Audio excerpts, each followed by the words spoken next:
Hi everyone. It's the end of week two in terms of our studio. Anyway, welcome to my office, I guess. I've seen some of you just recently. It's about midday on Wednesday, but I just thought I would do the quick catch-up video just to sort of bring everyone up to where we got in the room, I guess, today. Um, and if you have any questions, I'm going to speed through the slides and touch on things very lightly. So if you have any follow-up questions, you can either contact me or email me or just note them down and raise the questions in class next week. All right, so let's go. I will bring up the slides.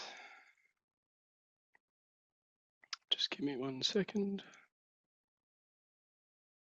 Okay, so this is from Monday.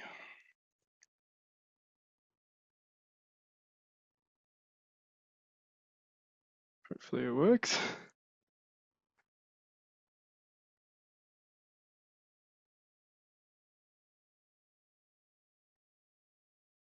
Okay, great.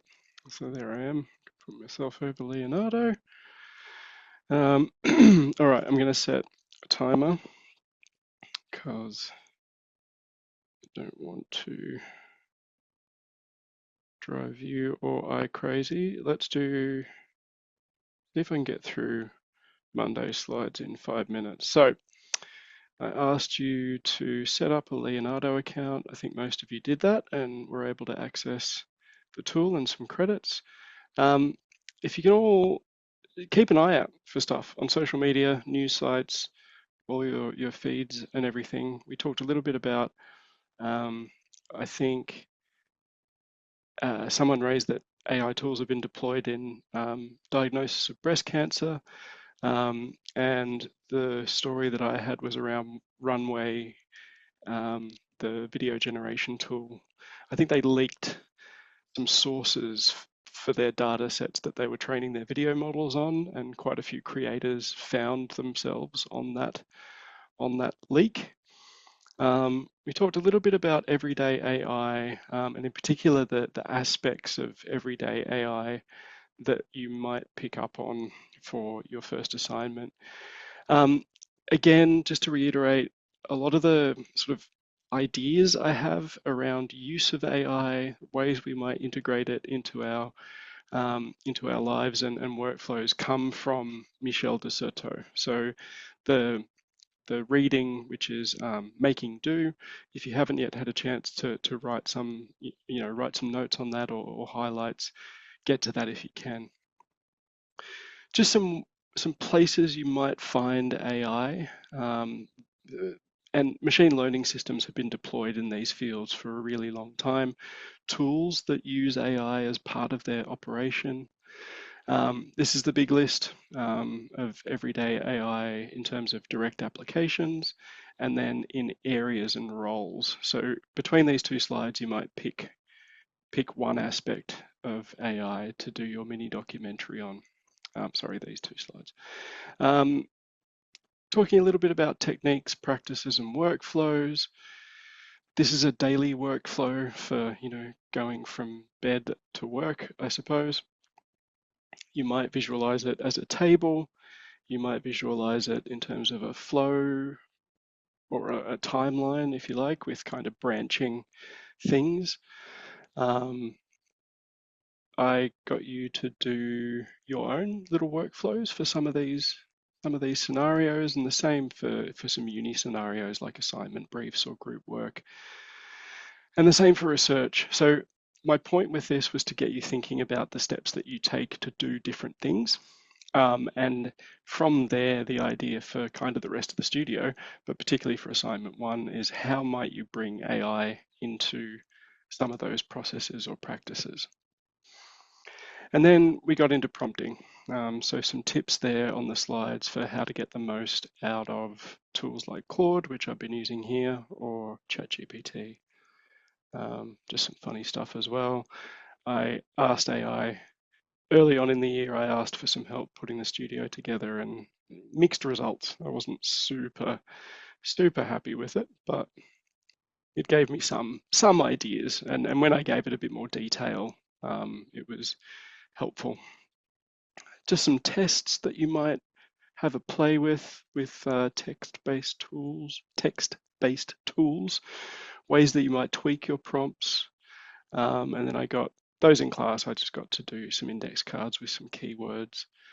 Um, so that was it. That was it. So excellent. We're under 5 minutes for that one. I'll stop the timer and then I will share the slides for today. Like I said, if there are any questions or issues or concerns, please just yeah, drop me a line. I'll do this one. Hopefully this works. I think it has to convert them to PDF actually. But we'll see. Okay. Oh, I forgot to put the week in. Anyway, it's week 2B. I'll reset the timer. I talked a little bit about media generation. I think I skipped. I think I actually started here. Sorry, I got my slide versions mixed up.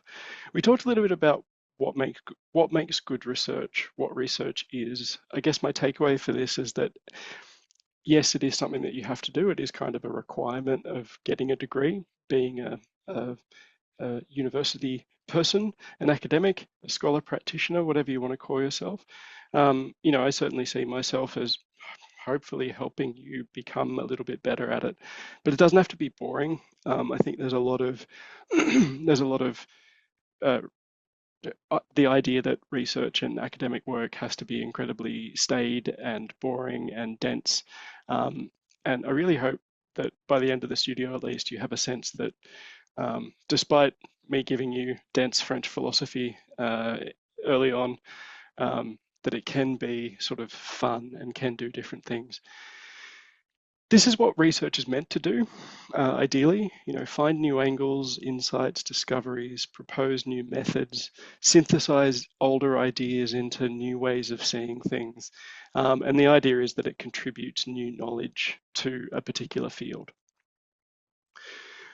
Reflection sometimes sits alongside research, sometimes it's part of research, and sometimes it's quite different. We discussed in class today that, you know, reflection ideally in a perfect kind of student journey or research journey is something that you do constantly. You're constantly looking for connections between the stuff that you do in class, the readings that you're doing outside of class, the research that you're doing, but also with the media and the creative activities that you engage with constantly. You know, you should be kind of thinking about ways of bringing that stuff together as much as you can. And then in terms of how it might come into research and into academic work, these are some of the models that we have. And, you know, yeah, I think looking on the library website or Google Scholar or whatever is going to bring up a whole bunch of methods and sources for these things. But it's this idea of doing something and then reflecting on it, trying to improve, I suppose, trying to track your progress, figure out what you want to specialize in or what you're good at or what interests you at the time. Some principles for what I think, again, my subjective opinion, but my perspective on what good research is. It's considered, it's drafted, it's simple in the sense that it has a central thesis or idea, something that you want to prove or argue or explore, and it integrates a whole bunch of different sources and models potentially. And I say down here that it should apply to all writing, obviously all uni writing, whether that's a kind of a blog post or a more formal piece of work like an essay, but these are good principles to have just for any kind of writing.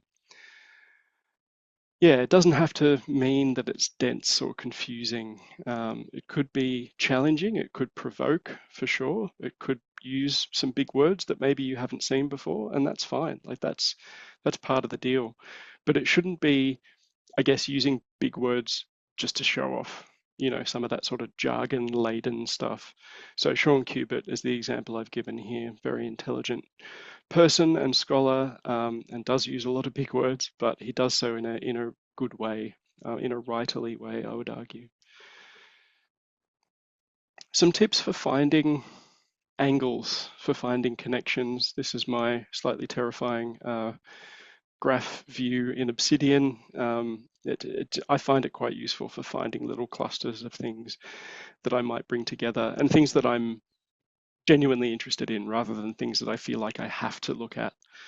So you might find something like Obsidian or Zettler or whatever. Roam Research is the other one, I suppose. Honestly, even just a notes app in your phone might be something that is a good way of just tracking thoughts and ideas. I think you can tag things in notes. So if you sort of use the same tags consistently, you might be able to find little clusters of things that interest you. And you can sort of see from mine that it's not just work. You know, I've got little nuggets up there on Taylor Swift and other authors that I'm reading, not for work, and Succession and Taskmaster and lots of weird and wonderful things. So it's a way of, it's just my notes app basically, but the way you can link between ideas and notes and quotes and stuff, I find that really handy. If you want to go into personal knowledge management and productivity media, which is a bit of a dark obsession of mine, yeah, I'm happy to lose a few hours on that with you and share some stuff. This background for this slide is Zotero. If you're not using it or something like it, it's just going to make your life so much easier. Put all your readings in there, or as many as you can. Keep them, archive this stuff for future studios or future subjects, and even just to have as a bit of a library of all the stuff that you read while you're at uni. Obviously, if you go into postgrad in any way, it's just going to be a handy resource for you. But start using it, and the way that it can help you with your bibliographies is just, a game changer. I used to have to type them out character by character, very, very different now. And some other tools that you might think about using for all sorts of different parts of research. Some principles around critical reflection. I've included some sample critical reflections that were marked quite highly from my studio last year. That's available on the studio resources page. A note on using Gen AI. We talked about finding your voice and being authentic, particularly with reflective writing. I'm fine with you using a tool like ChatGPT to get some feedback around your style or how you might improve your writing. I certainly don't want you to use those tools to generate your reflections. I'd rather read something that's imperfect, but from the heart or from your own brain rather than from a tool like ChatGPT, as they call it. Um, yeah, we looked a little bit at creative tech. These were some fields where I said that a lot of research has previously been done around, human machine creativity hybrid practices. There might be a bunch of stuff that you can lift from some of this research to, if it resonates with your use of these tools. Different types of AI, thinking about workflows, and how to kind of map them out. So different parts of the process. You might, if you want to, you can do these activities kind of by yourself, use them for future blog posts, but thinking about these points, these little dots in all these different processes and where there is an AI tool that you could use there and whether you want to, whether it helps in any way or whether it's something that you prefer to work on and do yourself. Um, Yeah, work through these. This is just some ways of delegating or ways you might delegate some of the creative process to these tools. I find making connections is a really good one to use text tools for. So yeah, sorry, I cut myself off. I know I've gone a little bit over time with this week's summary, but in terms of where we are, we've played with some text tools, we've played with some image tools. Hopefully you've had a bit of a think about your mini documentary and what aspect of everyday AI you want to focus on. The slides are available, they list them all. If there's another aspect that you want to focus on, just let me know and I'll say yes or no. Um, and then start gathering some resources, both in terms of assets and videos and found footage and stuff, but also planning out your own footage that you want to shoot and create and include, as well as what you're going to generate with AI tools, and start gathering research for your first critical reflection. I'm obviously, please don't feel any pressure in terms of how I've qualified good research in the slides for this week. It's just some suggestions or ways you might start thinking about academic work in a more accessible and a bit less of a pressure laden way, if that makes sense. I'm looking forward to reading all of your critical reflections and hopefully giving you some feedback on ways that you can improve that skill and bring in some more ideas and that sort of thing. Any other issues, give me a yell. It was great to see a lot of you this week. Hopefully see most of you next Monday. All the best for the rest of the week and the weekend, and I'll see you soon. Bye.